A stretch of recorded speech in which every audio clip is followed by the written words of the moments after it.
오늘 우리에게 주신 하나님의 말씀 누가복음 6장 36절부터 38절까지 말씀입니다. 누가복음 6장 36절부터 38절까지 말씀 한 절씩 우리 교독하고 38절은 함께 같이 읽도록 하겠습니다. 너희 아버지의 자비로우심 같이 너희도 자비로운 자가 되라.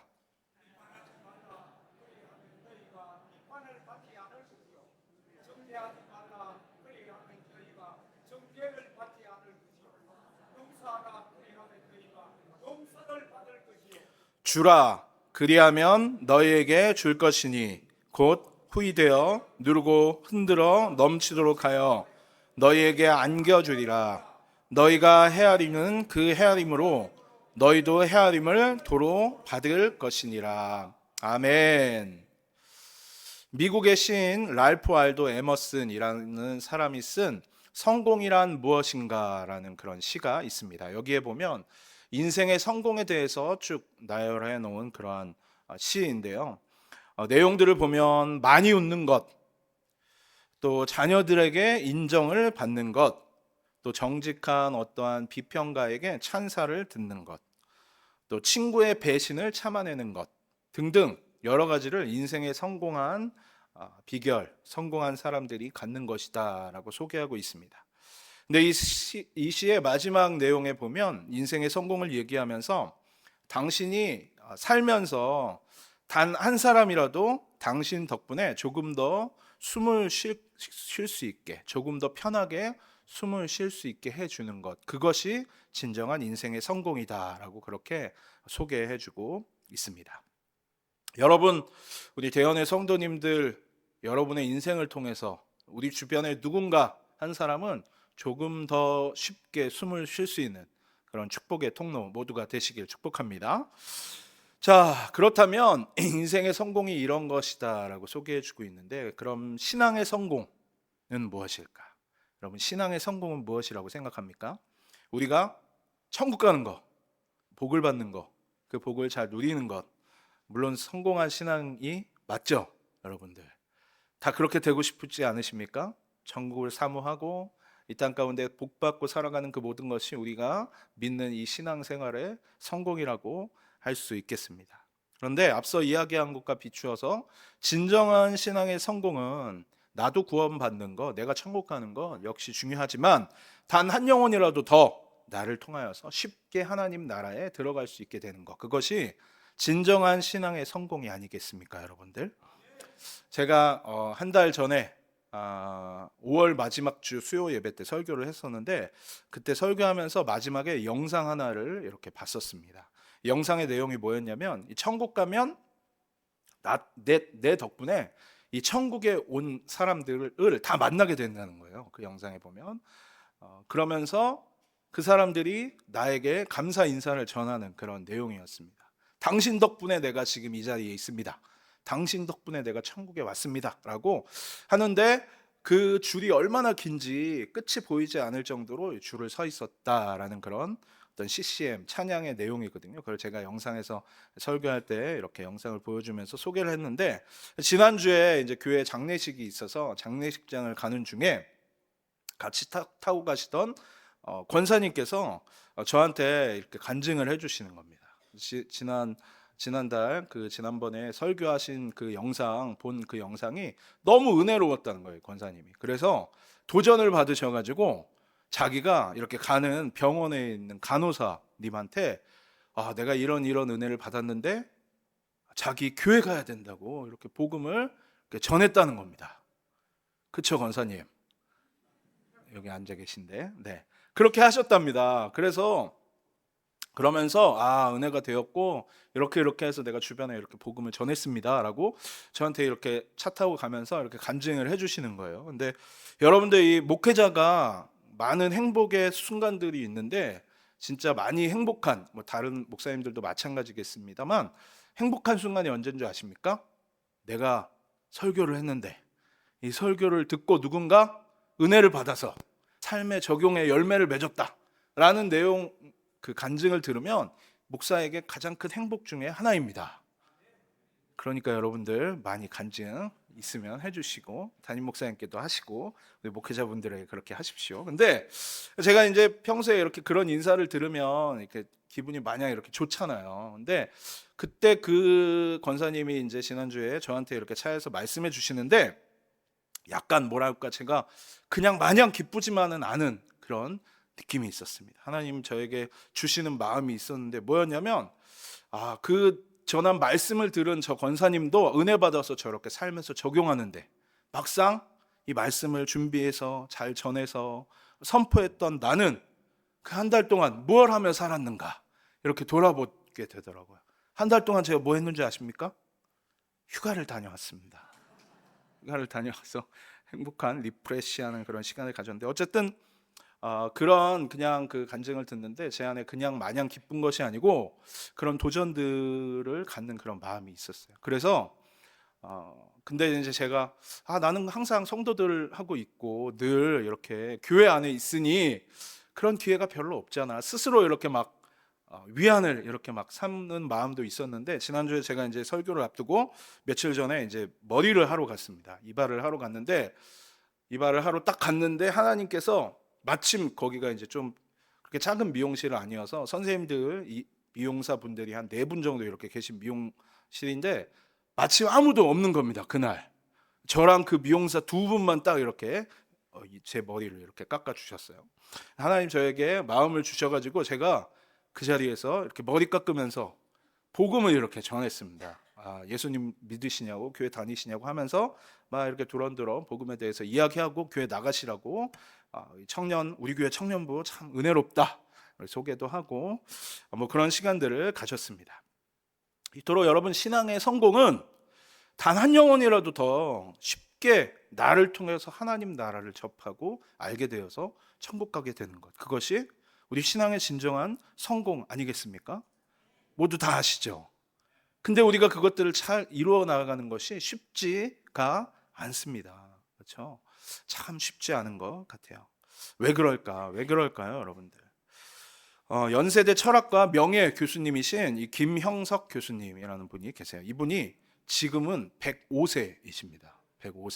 105세이신데 이분이 쓰신 책 중에 인생 문답이라는 책이 있습니다. 이분이 몇 년 전에 쓰셨는데 101세 정도 되셨을 때 몇 년 전에 쓰신 그런 책 중에 이 행복해질 수 없는 두 부류의 사람이 있다고 소개하고 있습니다. 이 첫 번째는 이 정신적인 가치를 모르는 사람, 이 정신적인 가치에 대해서 모르는 그런 사람을 이야기해 주고 있어요. 바꾸어 말하면 물질적인 가치에만 삶의 행복을 두고 사는 사람은 결코 행복해질 수 없다라는 거예요. 그래서 복권에 당첨된 사람이 행복해질 수 있는가?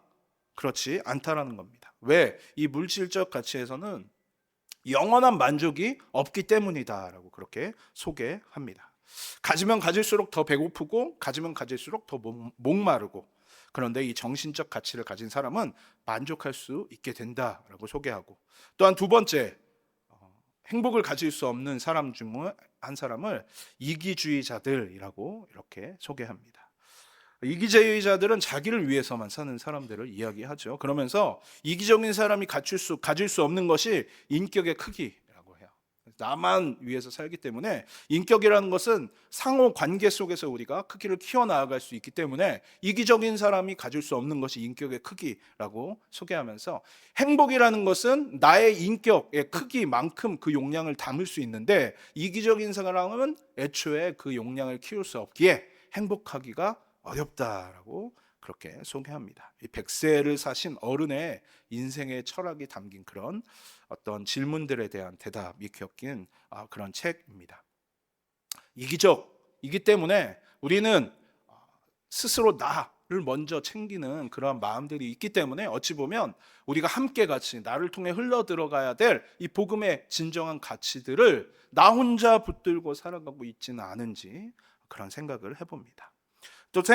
그런데 또 생각을 해보면 이 이기적이라는 것이 꼭 나쁘기만 한가, 장점은 아예 없는 것인가 생각해보면 때로는 나를 위해 산다라는 나 중심의 생각을 가지는 것이 어떤 살아가는 원동력이 되기도 하죠.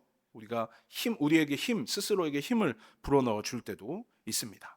이기적이라는 것을 좀 좋은 편으로 해보면 자기 사랑 아니겠습니까? 나를 사랑하는 게 얼마나 중요합니까, 여러분? 성경을 보더라도 내가 하나님의 존재고 하나님의 형상으로 지음받은 사람이니까 나 자신을 사랑하는 것은 그렇게 나쁜 것인가? 이기적이라는 측면에서 소중하고 또 필요한 것이다라고도 생각합니다. 그런데 문제가 있는데 이 이기심, 나를 사랑하는 그 마음에 탐욕이 더해질 때, 탐욕이 그 안에서 더해질 때 문제가 되어져 가는 거죠. 나를 사랑하는 모습이 탐욕적이 될 때, 어떤 정해진 분량보다 더 많은 것들을 가지려고 하는 그 욕심이 들어설 때 우리는 잘못된 이기심의 방향들로 갈 수밖에 없는 것입니다. 그래서 이 책에서 말하는 이 물질보다 중요한 정신적 가치를 우리 신앙의 모습에서 빗대어 보면 복음의 가치로 이렇게 빗대어서 이야기할 수 있을 것 같습니다. 그래서 행복해지려면 우리가 이 복음의 가치를 우리 삶의 중점으로 두고 살아갈 때, 이기적인 나의 신앙과 내 삶의 모습들을 버릴 때 진정한 행복의 가치를 누리게 될 수 있다라는 것이죠. 여러분, 성경에 나오는 잘 아시는 이 10,000달란트 탕감받은 종의 이야기 아시죠? 여러분, 10,000달란트 탕감받은 이 종이 평생 갚을 수 없는 그러한 금액을 탕감받았음에도 불구하고 집에 가다가 자신에게 100데나리온 빚진 사람의 빚을 탕감해 주지 못한 채 그렇게 진행되는 이 이야기들 다 아시죠? 제가 보니까 10,000달란트와 100데나리온, 이 단위가 좀 다르잖아요. 지금 있는 금액들로 이렇게 좀 빗대어서 보면 10,000달란트는 뭐 계산하기 조금씩 뭐 다를 수 있겠지만 약 3조 원 된다고 합니다. 3조 원. 10,000달란트. 100데나리온이 얼마인 줄 아십니까? 100데나리온이 500만 원이에요. 500만 원. 큰 금액이죠. 그렇죠? 여러분, 집에 가다가 누가 500만 원 빌렸는데 안 갚는 사람 우리가 감옥에 집어넣는 거 뭐 그럴 수 있겠다 싶긴 하죠. 그래서 이걸 비교해 봤어요. 제가 계산을 해 봤더니 500만 원이 이제 한 달에 이제 뭐 월급이다라고 이렇게 따져 보면, 한 달에 월급 한 사람이 받는 봉급이다라고 따져 보면 여러분 몇 년을 일해야 이 3조 원을 갚을 수 있는지 아십니까? 몇 년 정도 걸릴 것 같으세요, 여러분들? 5만 년 걸립니다. 5만 년. 한 사람이 월급 500만 원씩 받아서 한 푼도 안 쓰고 계속 다 빚 갚는 데 쓸 때 5만 년 걸립니다. 5만 년. 저도 계산해 보고 깜짝 놀랐어요. 네, 5만 년. 이 종의 마음에는 500만 원이라는 이 금액이 큰 금액이다라고 이야기할 수 있겠지만 자기가 받은 은혜는 전혀 생각지도 못했던 것이죠. 어찌 보면 진짜 이기적인 자의 모습, 내 사랑, 내 중심의 생각에서 욕심이 더해진 그러한 모습의 결과들이지 않을까 생각해 봅니다. 인격의 그릇이 작은 사람, 행복해질 수 없는 그런 사람이었죠. 결국 이 사람도 책망을 받게 되고 결국 그의 인생의 패망의 길을 걷게 되는 것입니다. 여러분, 신명기 15장을 보면 안식년에 대해서 규정하고 있는 내용들이 나옵니다. 하나님께서 안식년을 왜 주셨을까요? 많은 의미들이 우리에게 있지만 어떤 자료에 보니까 안식년이 가진 많은 의미 중에서 하나를 이렇게 정의하고 있습니다. 안식년은 인간의 탐욕을, 인간의 욕심을 이타적으로 바꾸는 그러한 기회이다라고 정의했더라고요. 인간의 욕심, 내가 가진 욕심, 내가 가진 탐욕을 다른 사람들에게 돌리는 시간이 바로 이 안식년이다라는 거예요. 안식년을 규정한 신명기 15장 11절 말씀에 보면 이렇게 고백하고 있습니다. 땅에는 언제든지 누가 있다고요? 가난한 자가 그치지 않다. 그러니까 너는 내 땅 안에 형제 중에서 곤란한 자와 궁핍한 자에게 내 손을 펼치라. 이 안식년에 대한 규례들을 이야기하면서 이 내용이 나타나 있습니다. 안식년 때 뭐 하라고 하나님께서 명령하신 겁니까? 탕감하다. 탕감해 주라. 그 빚을 탕감해 주라. 그것으로 끝나는 것이 아니에요. 안식년의 메시지는 그냥 빚 갚아주고 끝, 빚 없던 걸로 해주고 끝이 아니라 너희 마음에 이 가난하고 궁핍한 자들을 향한 마음을 가져야 된다라는 하나님의 명령입니다. 가진 자에게 이타심의 훈련을 넣어주는 그런 메시지가 안식년이죠. 오늘을 살아가는 우리도 마찬가지입니다. 우리가 지금 이 예배 자리에 있죠, 여러분들. 오늘 하루 종일 예배를 드리시지 않으셨습니까? 오전부터 목사님을 통해서 우리 말씀 들었고, 또 부서 있으신 분들은 또 교육부서 가서도 또 우리 목사님 전도사님들을 통해서 우리가 말씀을 듣고 은혜를 사모하시면서 받았던 많은 은혜들, 깨달음들 있잖아요. 말씀 듣고 찬양하고 예배 드리면서 많은 은혜 받으면 여러분 좋죠. 그렇죠? 많은 은혜 우리가 사모하고 주님 앞에 그렇게 나아가죠. 성령 충만함을 위해서 우리가 기도하고 나아가잖아요. 근데 그냥 내가 은혜 받고 끝, 은혜 받고 이 예배를 통해서 얻어지는 그러한 은혜만 강구한다면 우리는 이 안식일에 온전한 하나님의 명령을 다 수행하지 못하는 것이라고 볼 수 있습니다. 땅에는 언제든지 가난한 자가 그치지 아니하므로 너희가 받았던 그 은혜를 누군가는 갈급한 영혼들이 있다라는 그런 메시지입니다. 우리에게는 반드시 우리의 받은 은혜들을 흘려보내주고 그것들을 우리가 베풀어 줘야 할 도움이 필요한 자들이 있다라고 오늘 말씀 우리에게 해주고 있습니다. 그들을 도우라. 그들에게 우리의 손길을 내밀어 주라고 말씀합니다. 여러분 가정, 여러분의 직장, 교회 안에서도 마찬가지고 우리가 지인 어느 곳에서든지 하나님께서 막 우리에게 당장 뭐 전 세계 열방에 가서 전 세계에 있는 가난한 자들을 막 구원해라, 구해줘라 이렇게 말씀하시는 것이 아니고요.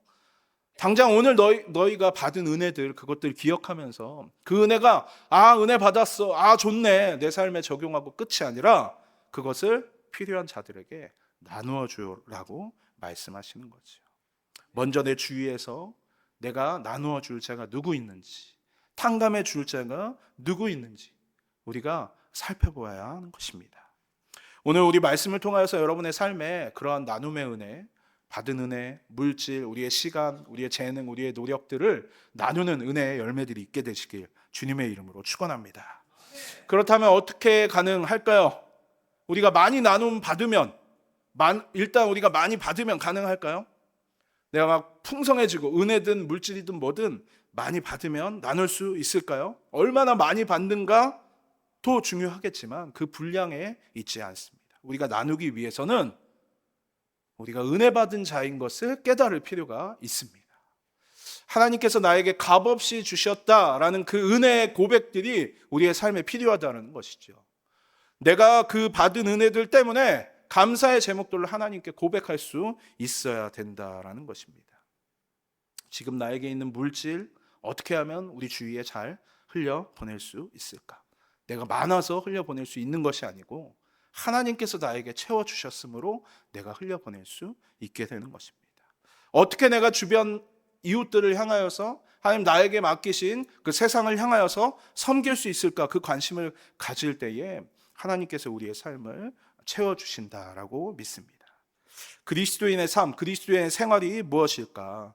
자기를 사랑하는 좋은 그 이기심을 가지고 내가 받으려는, 하나님 앞에 은혜 받으려는 그러한 나를 사랑하는 그러한 마음을 가지고 나 스스로를 성장시키고 훈련시키고 잘 가꾸어서 거기서 끝나는 것이 아니라 그 복음과 은혜를 누리고 나아가서 다른 사람들에게, 다른 이들에게 그 은혜를 누릴 수 있도록 해주는 축복의 통로가 바로 그리스도인들입니다.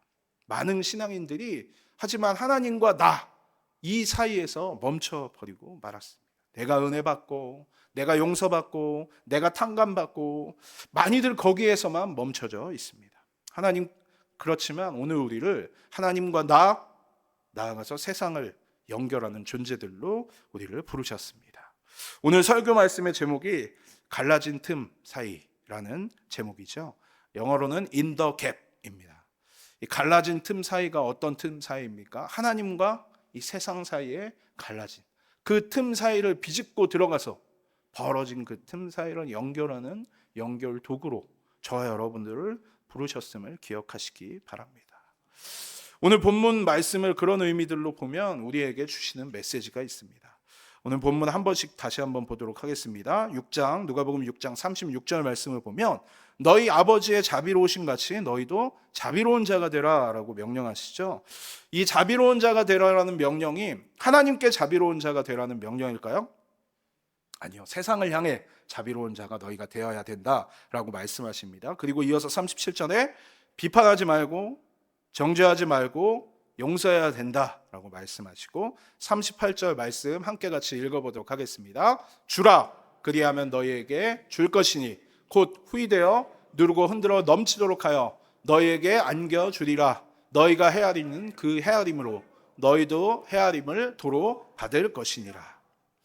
오늘 본문에서 이야기하는 자비로운 자, 비판하지 않는 자, 정죄하지 않는 자, 용서하는 자, 그리고 나누어 주는 자, 이게 다 동의어입니다. 동의어. 자비로운 사람은 비판하지 않아야 될 것이고, 정죄하지 않아야 될 것이고, 용서해 주지 않아야 될 것이고, 나누어 주는 자가 되라고 말씀하신 거죠. 근데 이것에서 우리가 다른 것들은 다 이렇게 쉽게 동의를 하는데, 이 주는 거에 있어서만큼은 잘 동의가 안 될 때가 있어요. 자비로운 것과 주는 것을 동일시하지 못하고 살 때가 참 많이 있는 것 같습니다. 내 거 주는 거 말고, 내 거 나누는 거 말고 좀 다른 방법들로 내가 하나님 안에서 자비로운 사람이 되기를 원하는 마음이 우리 안에 있다는 거죠. 자비로운 자가 곧 주는 자라고 하면 우리 처음에 딱 드는 생각이 뭔가 내가 손해보는 것 같고, 나누어야 될 것 같고, 내 거를 뭔가 없애야 될 것만 같은 그런 마음에, 내가 또 어려움에 빠지면 어떡하지? 나의 부족함들이 나타나면 어떡하지? 그 두려움이 있습니다. 근데 여러분, 하나님 말씀하시잖아요. 계속해서 38절에 말씀하신 것처럼 손해보지 않습니다. 넘치면 넘치도록 채워주시지, 결코 우리가 그렇게 주는 자비로운 자로 살아갈 때 우리를 손해보게 하지 않으신다라는 겁니다. 여러분, 은혜는 값없이 받는 것 아니겠습니까? 이 은혜가 한 번 받으면 끝납니까? 우리 삶의 은혜로 충만하게 채워지면 그 은혜로 끝날까요, 여러분들? 아니요. 하나님의 은혜는 값없이 계속해서 영원토록 부어주시는 하나님의 은혜인 것입니다. 그런데 우리가 그것을 담는 그 그릇은 한계가 있어요. 우리의 삶에 이 은혜라는 그릇을 담는 그릇은 각자에게 한계가 있죠. 근데 또 다른 은혜를 우리가 채우기 위해서 어떻게 해야 될까요? 비울 필요가 있는 것입니다. 그 빈 자리에 다시금 넘치도록 부어주신 하나님의 새로운 은혜들이 또다시 부어지고, 또 있는 것들이 채워졌을 때 내가 그것들을 비워서 나누기 시작한다면 하나님께서 그 자리를 넘치도록 채워주시는 은혜가 있게 된다라는 것이죠. 제가 설교 때 한번 소개한 적이 있었는데, 제가 어렸을 적에 불렀던 찬양 중에 이해가 너무 안 됐던 찬양이 하나 있었습니다. 그래서 저희 부모님께 여쭤봤어요. 이 사랑은 참으로 버리는 것이라는 그런 찬양이거든요. 사랑은 참으로 버리는 것 아신가요, 여러분들? 사랑은 참으로 버리는 것, 이거죠. 사랑은 좋은 건데 왜 버리지? 제가 어렸을 때 그런 마음이 있었어요. 사랑은 계속 품고 가야지, 사랑은 또 키워가야지, 이걸 왜 버리는가에 대한 어린 마음에, 그래서 엄마한테 물어봤습니다. 엄마 아빠한테, 왜 사랑은 버려요? 사랑을 더 키워서 크게 해야죠 라고 했더니 좀 당황하셨던 저희 부모님의 그 표정을 보이면서 잘 설명을 해주셨죠. 근데 그때는 이해가 되지 않았어요. 왜 사랑을 버려야 하는가?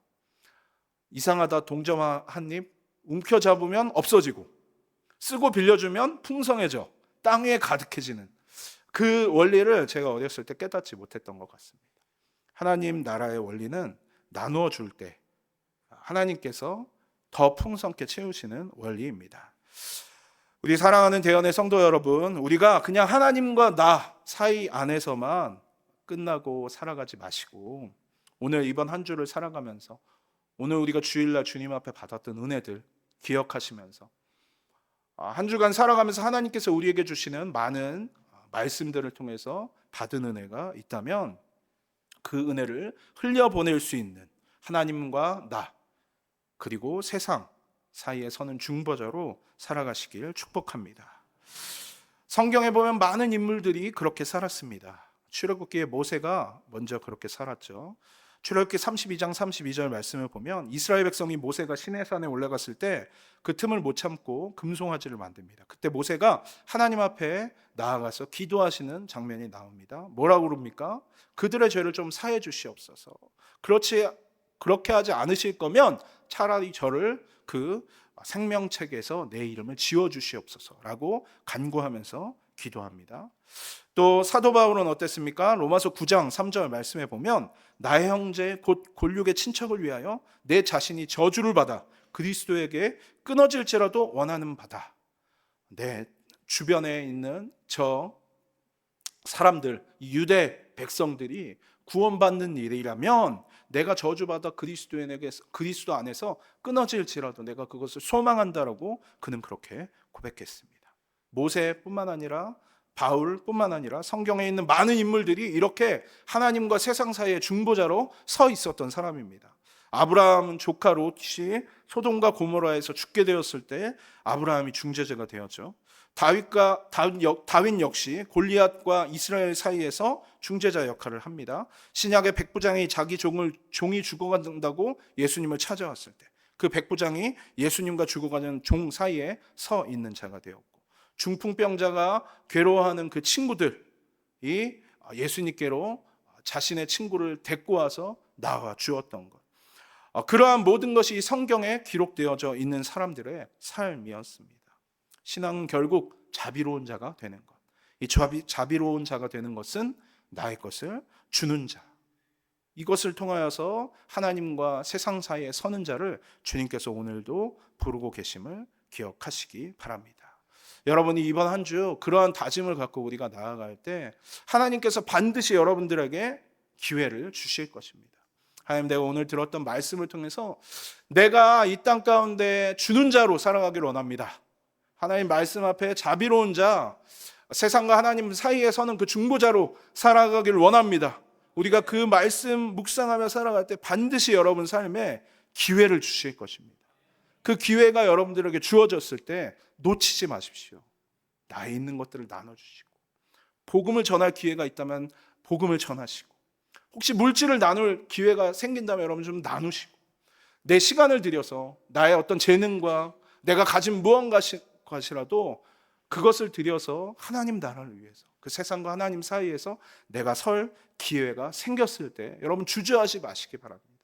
결단하시면서 우리가 그 자리에 서 있을 때 아주 작은 것도 괜찮습니다. 아주 작은 일이라도 괜찮은데 우리가 그것들을 실천하며 하나님 앞에 결단하며 나아가기 시작했을 때 그 작은 것으로 시작하신 하나님의 능력이 더 큰 곳으로 우리를 사용케 해 주실 줄로 믿습니다. 예수님의 제자는 그냥 되어지는 게 아닙니다. 우리가 열심히 노력하여 훈련하고 나 스스로를 가꾸어 나아갈 때 가능케 되어지는 것이죠. 여러분, 그렇게 기도하며 결단하며 이번 한 주 세상과 하나님 사이에서는 이 세상의 중보자로 서서 살아가시길 주님의 이름으로 축원합니다.